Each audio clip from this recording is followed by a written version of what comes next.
Regrets. That's what we're talking about today. I just hurt my back at the gym, so if throughout the video you see me kind of crouching like this or going like that, don't mind me. Throughout my life, I lied to myself and I said I don't have any regrets. I live life with no regrets. That's a bold-faced lie because if I look back, there are a lot of things that I would change, adjust, do differently. Which makes it a fucking regret. So, these are all of my regrets this far. And there's a lot of things that I would do differently, and I'll tell you about them. If you guys didn't know, a quick story. Graduated high school, went into the military, joined the army. I was down in Texas for a while. Gonna say about 3.5, almost 4 years, maybe. Left, and my brother Adrian, he started up a company, Brother Cosmetics, and gave me a shot. And at the time, I was working multiple jobs. So I was working at the gym as a janitor, and I was delivering food on the side, and I was with Adrian on the side. So just a lot of different juggling a lot of different things. My first regret immediately, and it's not joining the military, it's putting myself in a position where it felt like I had no other choice but to join. That'd be my first regret. It's strange because the way life works and the way time works is, it's not like you can go back, change a few things, because if you change a few things, you probably wouldn't be here right now. And if you're not here right now, you probably wouldn't be this person either. And it's called the ripple effect, where one action, one choice, one conversation, one decision will leave a lasting impact years later. Not even seconds or minutes or hours or days or weeks, but years. You have no idea. And so it's very important to watch your mouth, watch what you do, be careful with the decisions you make because it leaves a freaking ripple effect. A ripple effect so large that sometimes you can't even fathom what'll happen to your life. I wish when I was younger I didn't put myself into the position where I had to join the military. Would I be this man if I didn't join the military? Probably not. Would I be in front of a camera if I didn't join the military? Probably not. So it's not that I regret the military. I would have done things differently. For the most part, in high school, all I did was freaking smoke and drink. It was the easiest way for me to run away from all the problems at the house. It was the easiest way. I didn't want to deal with hearing my mother and my father scream and all that nonsense. I was okay. I was good. I had enough. So what helped me was smoking a lot. I'm in California. If you're wondering, smoke what? Smoke what? I'm in California, man. Smoking, a lot of drinking at an early age. I did it a lot. It was my escape. I remember I would have my hard-working mother take me to school early in the morning, and she's rushing, man, just for me to not even go to class. There would be these bleachers by the football field, all the way in the back. And I would just lay there. It was very peaceful, actually, like extremely peaceful. I would just lay there and I would just listen to the birds, and that's it. And there was a beautiful tree that would cover the bleachers. So I'm a little crazy. So sometimes I would act like I'm in the Bahamas or something. I take pictures and act like I'm in the damn Bahamas. But I would do that, man. I wouldn't even go to my classes. I would just go to the bleachers, sit there, lay down, sleep for like 3 hours, wake up, had to wait for lunch, had to get my money's worth. So lunch, I'd eat, and then I'd hop the fence and I'd leave. And I'd go to the house and I'd be smoking or drinking. And it was like that for a very, very long time. That was the cycle. That was the entire cycle. Screw my classes, my grades dropped significantly. And I barely freaking graduated, man. And the reason that it's one of my regrets is I hate what it did to the people I love. I was a little too selfish at the time, and so I couldn't really tell. And on top of that, I didn't really care. I mean, what kid gives a damn about his parents when he's 16 or 15, right? No kid gives a damn. They think they know everything, and they think they got it all figured out. And I sure did, at least. I guess, let me just speak for myself. I sure acted that way. What happened was it caused a lot of damage and pain to my parents, my mother and my father. And I'm not a terrible human, so it's not like I want to see them in pain. It was just, for the most part, I just didn't care. There was a lot of stuff going on at the time, like a lot, especially when it comes to like family issues. So there was a lot of things going on. I just simply did not give a damn about who I hurt. I just wanted to feel anything but what I was feeling. And drugs helped me with that. So did alcohol. Alcohol definitely helped me. And that was my escape, man. What I would do differently is I would try my best to act like I have it all together. During that time, I didn't even try to act like I had it all together. The grades were coming home. I'd be sleeping all the time, high as hell.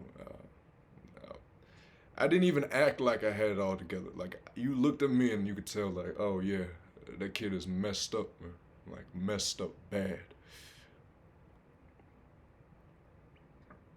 That's the only thing I would change, is acting like I had everything put together. Just try to act like it, so that you don't worry anybody else and stress anybody else out. I mean, people are already going through enough. The last thing you need is to hurt the people you love. That's first regret.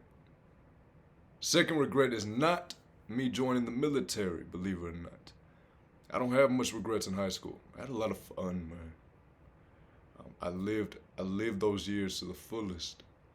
When I say those years, like, I'm talking about a whole decade. I lived those teenage years to the fullest, man. I don't really have much regret. I had a lot of fun, which is why I'm so big on, like, have your fun, so that you don't live with regret. I know a few people who didn't have their fun, and they're full of regret now, like, full of it, and they're successful. And I'll ask them, hey, would you trade everything just to go back to high school? And they're like, yup. I'm like, everything? All the money, the cars, the success, all of it. They're like, yup. I said, well, that tells me something. Is it doesn't matter what you do, on a long enough time horizon, we just want our years back. We just want to be young again. We just want to go back to our youth on a long enough time horizon, right?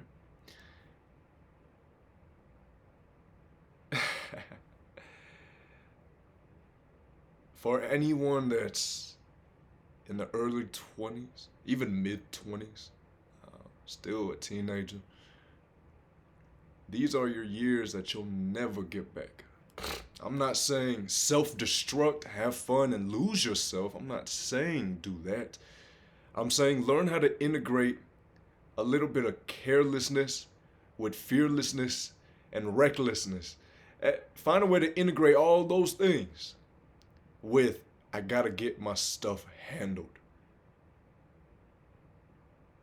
It's not about purpose, and I freaking hate anyone that's like, what's my purpose? Shut up. All of our purposes are the same. Every human is here to experience life, connect with others, see things, feel things, reproduce, and die. Like, that's everyone's purpose. The fundamental thing that we have to focus on is, what the heck are you good at? You can be the best basketball player ever, but what if we throw you in a swimming pool and now you're trying to swim? It's a waste of talent. And it takes more energy. Right? We have to figure out what you're good at. I'm kind of transitioning and talking about this now because when you're young, you always want to figure out, what am I supposed to do here? Your eyes kind of open. You realize how huge this world is and how minuscule you really are. And at the same time, how powerful you really are. So we have these questions that start popping up, right? Early 20s, mid 20s. We start asking these questions and we start saying, well, what am I supposed to do? What should I do? What can I do? What am I here for? We ask questions like this. The truth is, you're here for the same reason that we're all here for. It's just to experience all this. We got a shot to experience this thing called life. It's a beautiful thing. Ups and downs, highs and lows, peaks and valleys. It's a beautiful thing. When you identify what you're good at, you can really put a lot of pressure on that one thing. If you are the best, if you are one of the best at running, you can put a lot of pressure on running. So now it's not a big question of what should I do, what can I do? It's all I know is I'm going to run. So if I'm good at running, I don't know how I'm going to get better, but I know one thing, I'm going to keep freaking running. And you'll end up figuring it out. But have fun. I know you want to get it all figured out, but this will help me carry on to my next regret is growing up a little too fast. Man. I'm 24. I regret growing up a little too fast. You know, for all my adults that watch me, I'm going to put myself in your category. We have this terrible habit of making fun of the youth because all we have are wrinkles and wisdom. Like, we don't have nothing else to give to the world. We have wrinkle and a whole bunch of wisdom. And we're angry. Not angry, but we're kind of envious. We look at the children like, oh, what a time. Just to be ignorant again. Just to be young. We want to be them. And yet, we try to hang this thing over their heads like, oh, look at me. You need to be like an adult. You need to be like me. And you need to get your own stuff. And you need to step out into the real world and start doing this and doing that. Like, for what? So they can grow up and be just like us, filled with guilt and shame, and we're actually annoyed about life. Adults, we have to do this thing where we have to get together and we have to agree that we can't keep making fun of the youth for being ignorant. They're youth. They're supposed to be ignorant. And we don't get to make fun of them for their ignorance. And we don't get to say, you'll understand when you get older. You'll understand soon. You're still young. Like, shut up. It's so annoying. Because I remember when I was that age and how annoying it was. Right or wrong. I've had a lot of people tell me things that were right, and I was still annoyed because I didn't know how to make sense of what they're saying. No kid understands what the heck you're saying when you're trying to drop a dime on him and, drop some wisdom on him. He doesn't get it. He hasn't been through enough. And you don't need to open your mouth and say you haven't been through enough. He probably already knows. So just keep your mouth shut and smile and extend your hand and kind of help. Because navigating through life is difficult without help. People can go down the wrong path. And so if you've got it figured out, or you think you do, or you can help, then do it. Do it. Help. That's what you need to do. You need to extend your hand and help. The same way you were lost, they're lost too, man. And it's not that they don't want to ask for help. They don't even know they need help in the first place. Because they don't know what any of this is. They're still trying to figure out life. Second regret is growing up too fast, man. I hated when the adults would make fun of me and clown on me and at the time I didn't know how to take a joke either, man. At the time, I'm this angry teenager going through pain, and I'll be like, I'm not taking a joke. I didn't even want to hear it. Life was a little too serious for me. To a degree, it still is, but I still integrate a little bit of fun. I had so many people try to teach me things. I had so many people say, well, do this, do that, do this way, and do that way. In my head, while they were talking, it was just, shut up. It's not disrespectful. I don't want to hear it right now because I don't know what you're saying, right? It's an ignorant problem. It's an ignorance thing.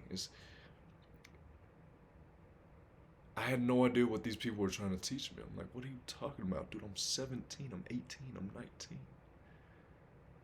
And I had to grow up a little too fast to where things that ordinary people my age enjoy, I don't find enjoyment. And it really annoys me. I can't go to the club and I can't have fun. I can't get freaking wasted and have a good time. It's very annoying. Because I wish I could. And I've tried, and it's just not the same. Because I grew up too fast. I started learning about this and this. I started trying to find out ways to transcend to a different level of consciousness. And I really try to make sense of all of this in the world and myself. And what the heck is this? And so the price for wisdom is ignorance. That's the price. If you want to be wise, you have to pay that price. I'm not ignorant anymore. I don't get the luxury of saying, oh, I didn't know any better. Oh, I don't know. I do know. And so I can't go to the club and have a good time because it isn't just a club to me. It's a place where the music's so loud that you can barely think and you become a victim to substance and you act impulsively and you start lusting and doing this and doing that. Like that place isn't a good place for me. I don't get the luxury of entering and being like, oh, can't wait to have a good time. Let's rock. No, I walk in, I'm like, well, I'm in the devil's playground. Let me see what the heck is going on here. You know what I mean? I regret growing up too fast, man. Freaking 24. And I don't enjoy doing things that people my age enjoy doing. I'd rather go to a coffee shop, get some black coffee, and open up a book. Like, what 24-year-old does that? Freaking weirdo. Like, go jet skiing or go to the club, you know? Growing up too fast, man. What I would do differently is let life teach me lessons instead of me trying to teach myself lessons and wait for life to teach it to me so I can experience it, right? So for the most part, most people, they don't learn. They'll learn the lesson from the experience and never do it again, and that's wisdom. I sought after knowledge. And so I'm obtaining all these pieces of information. I'm reading all these books. And I haven't yet experienced it. And I'm like, I wonder what that means. And the moment it happens to me, I'm like, that's what it is. And so I kind of did it backwards. I learned, I was anxious, and I was preparing for life to give me that experience. And the moment it did, I recognized it instantly, dissected it, analyzed it, and integrated. So it's a little backwards with me. Instead of doing that, I wish I would have just let life happen. Stop trying to read all these books, man. Like, knowledge is cool. It's a beautiful thing. Everything in moderation. That's one. If there's one thing I can abide by, it's that. Like, everything in moderation, man. I was so obsessed with knowledge that I read so many books and I listened to so many videos and for what? To impress people? Like, oh my gosh, I can't believe you're 24, you're so smart. Like, okay. To what? Impress them? I don't feel good. Doesn't feel right.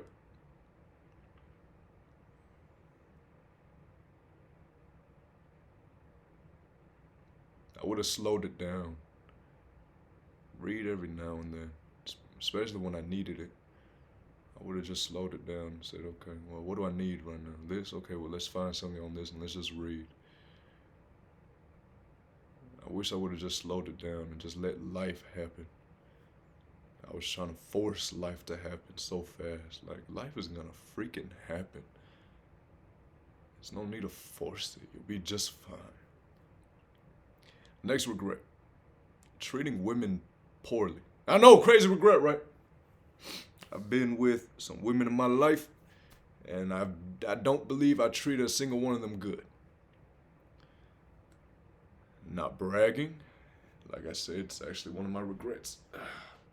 I don't understand why. I do understand, which makes it. I get it, which is why I don't get it. I don't understand what's up with these young men nowadays and thinking that what defines a man is having a plethora of women, and what defines a man is how heartless he is towards these women. You're a freaking human. Nothing screams pathetic, incapable, incompetent, lack of control than a man who just can't see a woman as another human. I can talk all the smack I want because I used to do that. I used to say this and this about them, view them as objects. They're freaking human, just like you. It's the game, so we don't get to complain, we just get to play it, but it's annoying. What? We get annoyed. It makes us feel superior. I get it. Gentlemen, if you're still in that headspace where you're like, oh, this and this, a woman is this, I get it. You want to feel superior. The truth is, man and woman, different assignment, same value. Get a house and see if it's a home. Buy a house. Live there by yourself, see if it's a home. Now put a woman in there. Now it's a home. Women are beautiful things, man, and I wish I was taught that earlier. I didn't really have a father figure. I know I said I had a father, but it's complicated. I wish I had a better father figure, masculine role model to kind of guide me in the right direction. I didn't know what it meant to be a man, and so to me, I'm watching all these rap videos and music videos, and I'm like, okay, to be a man, I gotta dress like this, gotta talk like this, I gotta get a pistol, I gotta get a bunch of tattoos, and when I get a bunch of tattoos, I'm gonna make sure that I show all my homies, how tough I am. At this point, I'm trying to impress the homies instead of the women. At this point, I'm swinging that way, you know?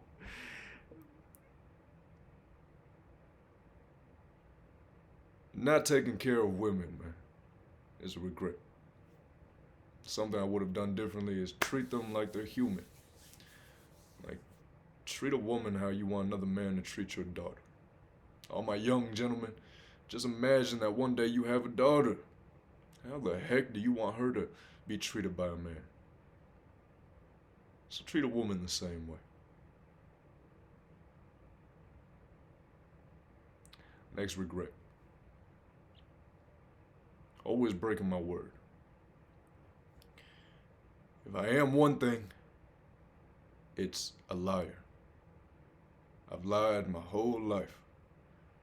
And I still have aspects of that liar still just floating around. I try to catch him though, but I've done it my whole life. I was really good at it. Meaning I fooled a lot of people. I was a great actor. And you have this sense of power when you see that you can fool and deceive people. It's very fun. It's manipulative, but I wish I kept my word more often. I wish I wasn't so quick to say I'm gonna do something, perhaps do it for a short duration and stop doing it. That was very annoying. I would have been a lot farther along in my career, in my life, if the moment I say I'm gonna do something, I'm gonna do it. And I didn't for a long time. My entire youth, I didn't do that. And so that was very restrictive. That held me back to a degree. I could have been a much more developed man, and I could have been a lot further along in the journey if I just figured out, hey, all you have to freaking do is commit to what you say. Another one of my regrets is the constant need for external validation. For a long time, everything I did was to get validation from people. get in shape. I want people to tell me I'm in shape, and I want all the fellas to be like, damn, you look good, homie. And I want all the ladies to be like, damn, you look good, daddy. Right?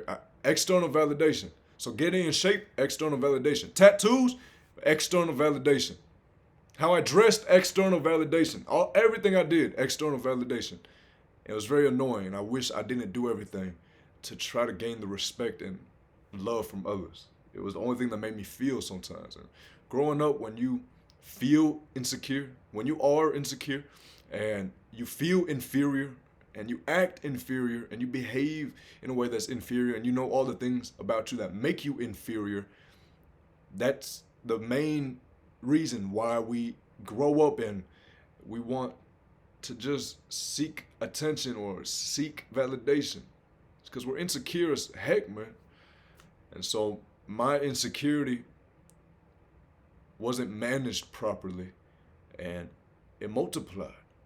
And that underlying insecurity manifested into this addiction to have the world validate me and give me respect and love because I couldn't give it to myself. It's another one of my regrets. What would I do differently? Understand that if you are insecure, I just wish I would have understood that you're insecure because you're not good enough yet. Because you have a stack of evidence that you're unable to do something. You have a stack of evidence that you can't do something. You're just not good enough yet, Thompson. You'll get there. But you're insecure because you know you can't do it. So stop trying to fake the funk. Get good. And I promise you, your insecurity will just go away. You're insecure about your face? Well, it's probably because your face looks messed up. So what can you do about it? Once you have a stack of evidence that you are a certain way, your insecurities leave. The only reason why you're insecure is because you have a stack of evidence that you are that way. You are ugly. You are out of shape. You are this. You are that. And you have all the evidence to show for it. That's why you're so insecure. No one desires you. No one this and this. No one this. You're not successful. You can't take care of anybody. You're worthless. You're all that bad stuff. That's why you're insecure. If you start taking action and you slowly start to change, that stack of evidence will also change. Now it becomes, I am capable. I can do this. I am built for this. Look at me. I am attractive. I am in shape. This and this. And your stack of evidence changes and it grows and it turns into confidence.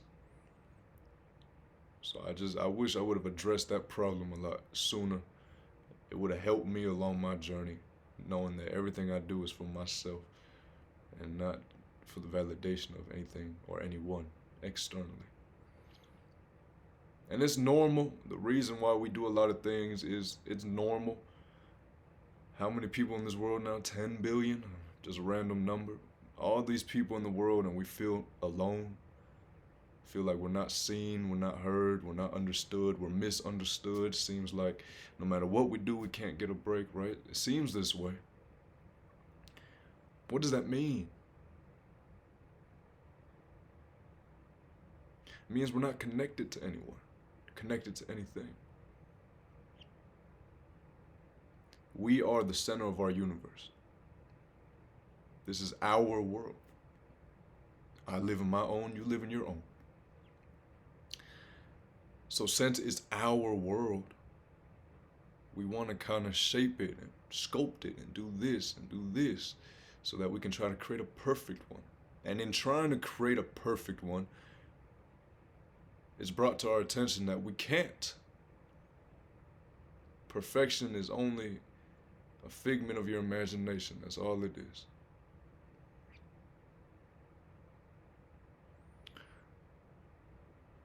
If you are trying to always feel fulfilled externally, because you're not okay and you're not enough, and that is the truth. But I promise you, when you start doing things so that you can look like you're worthy, look like you're enough, you'll actually be enough and you'll actually be worthy.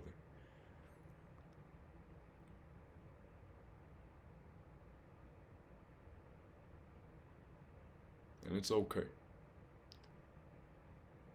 Happens to everybody. Since we live in our own worlds, we want to show the world a certain mask. We don't want the world to know all the messed up things about us. It's freaking dark and twisted, man. Like, you don't want to see the messed up things about me. And I don't want to see the messed up things about you. That's freaking dark and twisted. I want to see the good. I want to see the beauty, right? That's why we wear masks. That's why we have our persona and our ego. We know who we are, but in an attempt to hide all the nonsense, we create a persona that we give to the world. This right here, this is a persona. This isn't actually me. It's a fragment of who I am, but not me all the way. Because if it was me all the way, it'd be a whole lot of ugly. And a lot of beauty too, but a whole lot of ugly. I purposely withhold the ugly so I can only try to give you as much beauty as I can. That's the game. And that's the point of everything, right? Is to give the world the beauty by restricting the growth of the darkness. That's the point. Artists, musicians, it's full of chaos. Authors, it's full of chaos. Einstein was. Any great thinker, great musician or artist, any great piece of art, it's chaotic. But we see it as beauty, but we have no idea how the person holding the brush sees it. He probably sees it, oh my gosh, this is chaotic, this is ugly, this is terrible, my goodness, my mind is a mess. But we get to see it as beauty. That's the point. The point is to step into the chambers of our own isolation, sculpt ourselves, mold ourselves, because that's what we are. We're the sculptor, we're the molder, we can create. And our job is to try to perfectly enhance this human that we see when we look in the mirror. Try to enhance it, maybe not perfectly, but try your best to enhance it. And when you're able to enhance it, you can give it to the world. And so the world only gets to see the beauty, all the good, not the bad. They can be inspired by the beauty. You get to keep the bad in the backpack. And you know, because all that bad, all that dark, all that ugly, it's what got you here. You made it this far. It's what got you here now.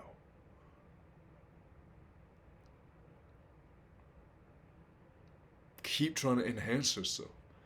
The goal is to give the world as much beauty as possible. Beauty is blinding, man. And you look into the light long enough, you'll start to get blind. But it's a blindness where you begin to see, which is insane. Beauty is blinding, and it can girdle the entire world. Which, speaking of beauty, my next regret is, and I still have this problem, my inability to tame my desires for women. Hey, I know, man, look, I can be living the most perfect life. I know the best thing for Thompson is to just freaking move away, fly to the mountains of China and practice the ancient arts of the Tao, you know, and become a Shaolin monk and just live on top of the mountain for a couple years, write books on my experience, go home to the States, stand on stage and speak to millions and tell them about my experience turning into a monk and practicing the ancient art of the Tao. You know, that'd probably be the best life for me. But I like women, man. I have a problem. I like women. I like them. I can't help it. They look good. They sound even better. I can't help it. I can tame myself to where it's not something that I'm constantly surrounding myself with, but sometimes I can't help it. I don't know. The right one, and when I say the right one, I don't mean a wife. I just mean the right looking one. She'll come and I'll just look at her like, okay, I probably shouldn't stare at you for too long, woman. You're dangerous. You know? Women, man, women, women, have that under control. All my young men, like seriously, like, have it under control. Like you need to, man. You need to have that under control. It's a lot of testosterone pumping through your body. I get it, but you need to have that one thing under control.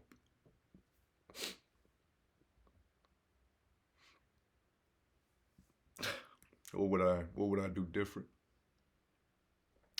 If I if I had a problem, which I don't know if I do. I've been celibate for like a year and a half now. I made that choice on purpose because hey, I knew that I had a problem, man. I needed a different woman in the bed every other night. And if I didn't have a woman in the bed, I'd go to a bar and I'd locate one and she's coming home with me. You know. It was bad. So I chose to stay celibate. Fellas, everything we do is for the ladies, man. You can try to degrade them, talk smack on them, but the reason that we do what we do is to take care of a woman, to have a woman be the mother of our children, to make a house a home,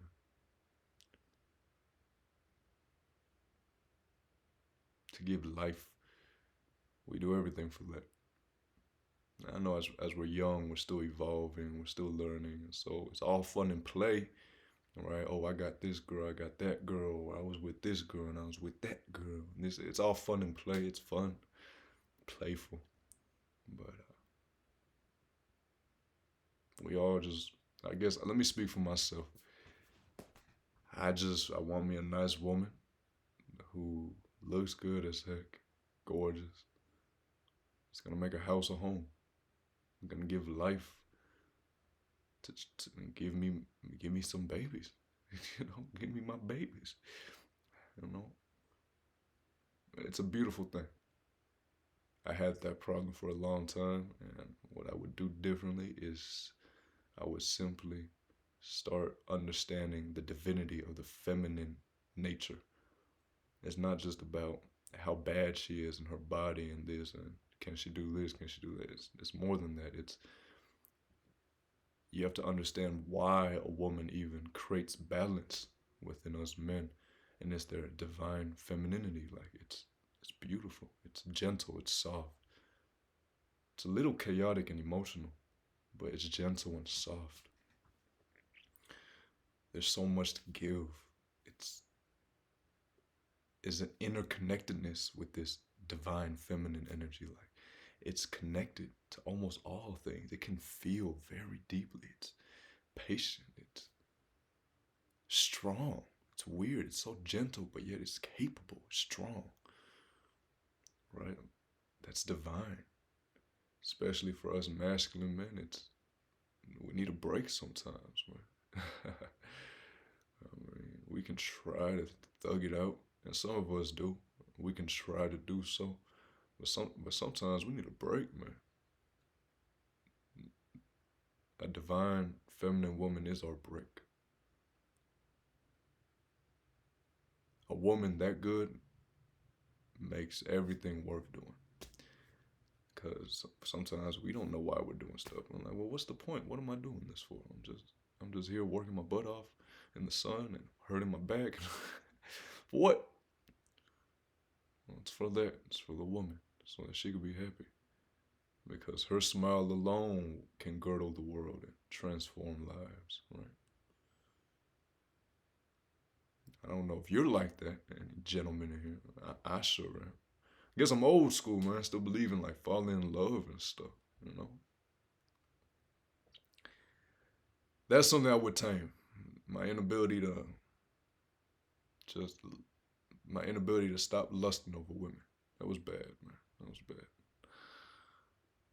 That was really bad. All right? You live and you learn. Those are some regrets that I have thus far. And now what I want to do is I want to give a few pieces of advice. If you're going through tough times and you're just experiencing a season where it's just down and down and down, and you're like, what's the point? And you don't want to talk to anybody, and you've been rotting away in bed, and you haven't been doing anything with your life, and none of this is worth it, because we're all gonna die. In 500 years, no one's gonna remember that we existed. In about 80 years, you'll be buried next to the person that was talking smack on you, and you're gonna be buried next to everyone that you probably know right now. We will die. And all the accolades and the success and the cars and the clothes and the money, everything will also die. So stop taking yourself so seriously. You're here to feel, to experience. And that includes the tough times and the beautiful times. You're here to feel. So just because it doesn't feel nice doesn't mean it's not life. You feel pain? That's life. That's nice. You get to feel pain. What? Some people can't even feel pain anymore. Can you understand that? It's nice. Stop taking life so seriously.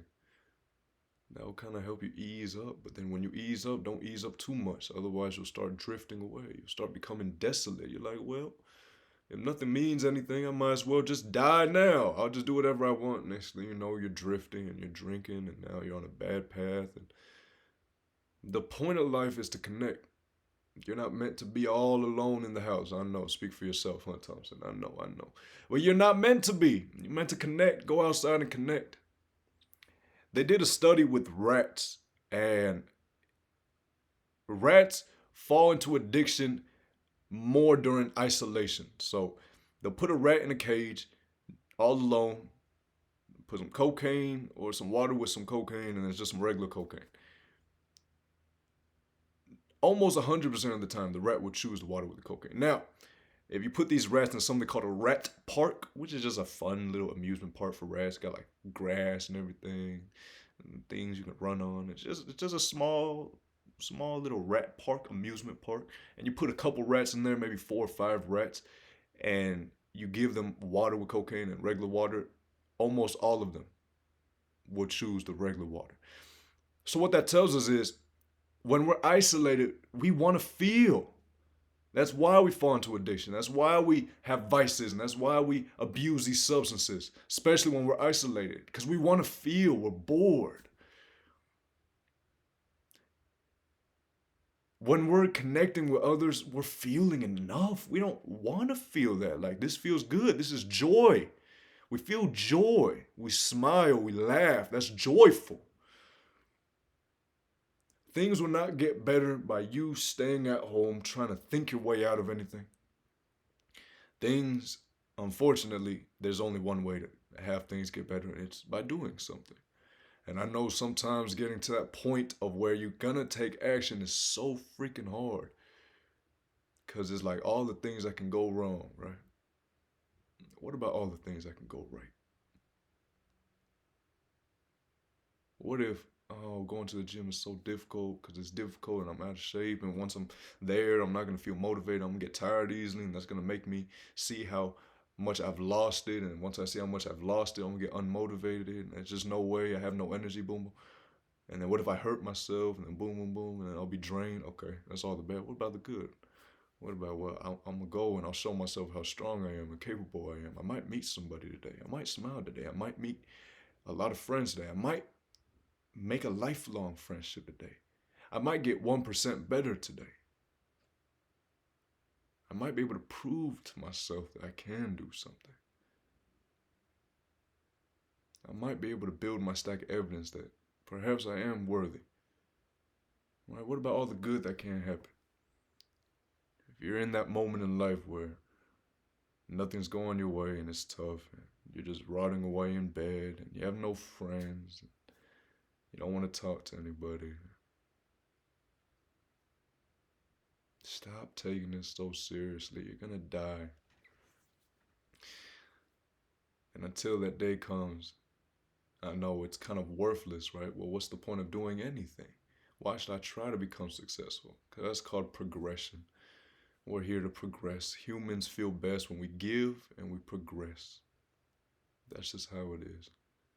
Give laughter to other people, connect with other people, and then progress. Do something to allow your brain to say, okay, I am spiraling upwards. I am not going downwards. I'm not consolidating. Stagnation. Comfort is the death place of all dreams. So don't get so used to comfortability. Just, if you're going to choose comfort, do it momentarily. I believe in balance. Don't have a lot of rules. Whatever works for you, works for you. And I know what's worked for me. Now, I'm not a machine. By no means am I that type of man. I have days where I just don't want to do it, man. I have weeks where I'm just like, dude, what the heck is going on? And then I'll have seasons in my life where I'm like, I can't even imagine taking one day off. That's the type of man I am. Some of the greatest people, they don't have an off button. Kobe, MJ, they don't have an off button. I'm not them. Just a regular dude. And every day is a battle. So I get it. You just have to do something. Like anything. Go on a walk. Sit in the sun. Like just something. And so long as you can do something, you won't end up desolate, hopeless. You won't drift away.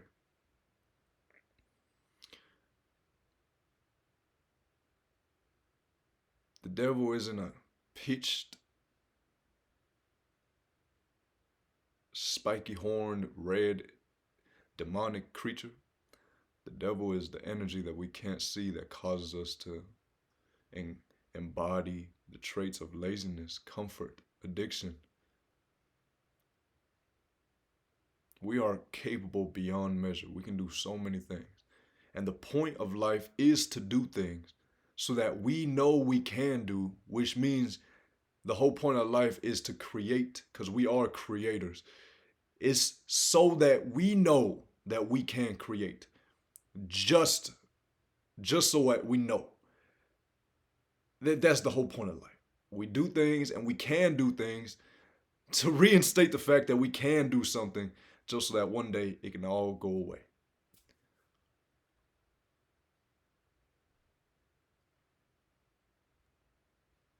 Things in life, it's more fun when you have to work towards them. Imagine you have a video game and you get everything. All the missions, all the money, whatever. You get everything. It's kind of boring. The whole point of playing is to get better, to beat the boss, go to the next level. It's the point of playing this game.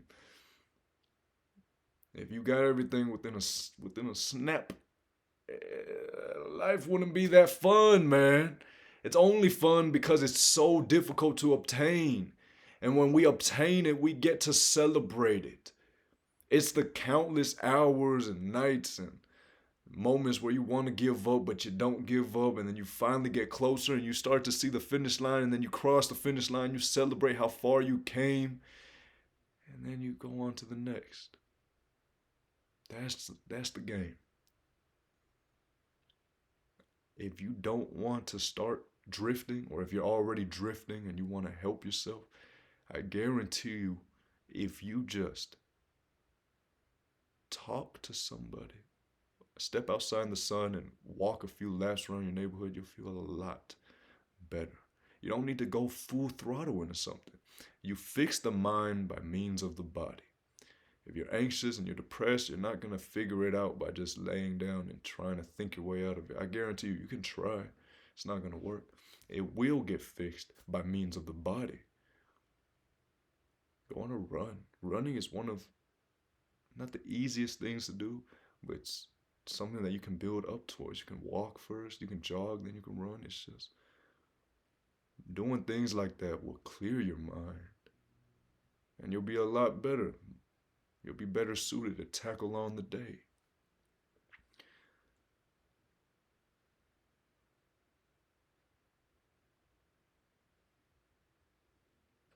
You're gonna die one day. So that means nothing is worth doing. And that means everything is worth doing, because you only get to do it once.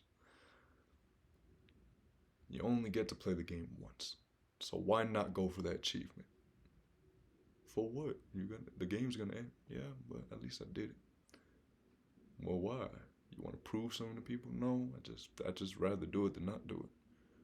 Right? See what you can accomplish while you're here. Just try and see. You never know. See who you can meet while you're here. See what you can do while you're here.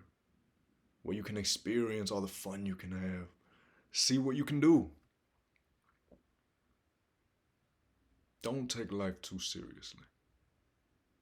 Just try your best not to drift and be so nonchalant to where now you're just floating and you're lost and now you fell into addiction, etc., etc. Don't do that to yourself.